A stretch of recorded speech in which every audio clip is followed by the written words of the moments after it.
এই জায়গাটা হচ্ছে ভুবনেশ্বর থেকে প্রায় 100 কিলোমিটার দূরে ধৌলি বলে একটা জায়গা আছে। আমি শুটিংয়ের জন্য কিছু মূর্তি কেনার জন্য এসেছিলাম। আপনারা দেখুন এখানে কত সুন্দর মূর্তি পাওয়া যাচ্ছে। দেখুন সব রাজস্থানী মূর্তি থেকে শুরু করে মানে যে ধরনের মূর্তি খুঁজবেন আপনারা সেই ধরনেরই মূর্তি পাবেন। কত সুন্দর হাতের কাজ দেখুন। এই মূর্তিটাকে দেখুন কত সুন্দর কাজ করেছেন। ভাইদের বাড়ি হচ্ছে রাজস্থান। রাজস্থান থেকে এসে এখানে এই সব কাজ করে না, এগুলো সব পিওপি দিয়ে কাজ করা। আপনারা দেখুন কত সুন্দর সব মাটির জিনিস পাবেন আপনারা।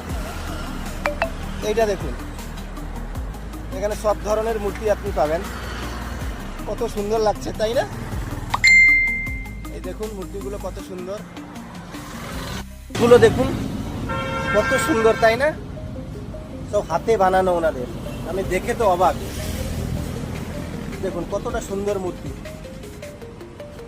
ঘর সাজাতে হলে এখান চলে আসুন, অল্প টাকায় ভালো জিনিস পেয়ে যাবেন আপনারা। এগুলো সব মাটিরই বানানো, কিন্তু কত রয়্যাল লাগছে দেখুন, কত সুন্দর লাগছে দেখুন। সব কিছু এগুলো মাটি দিয়ে বানানো, সব মাটি দিয়ে বানানো এগুলো।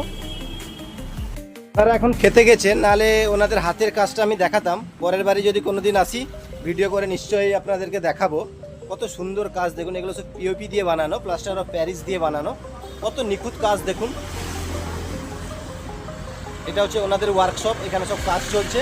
এখানে কাজ হওয়ার পরে এগুলো কালার হবে, তারপরে এগুলো এখানে সব ডিসপ্লে হবে।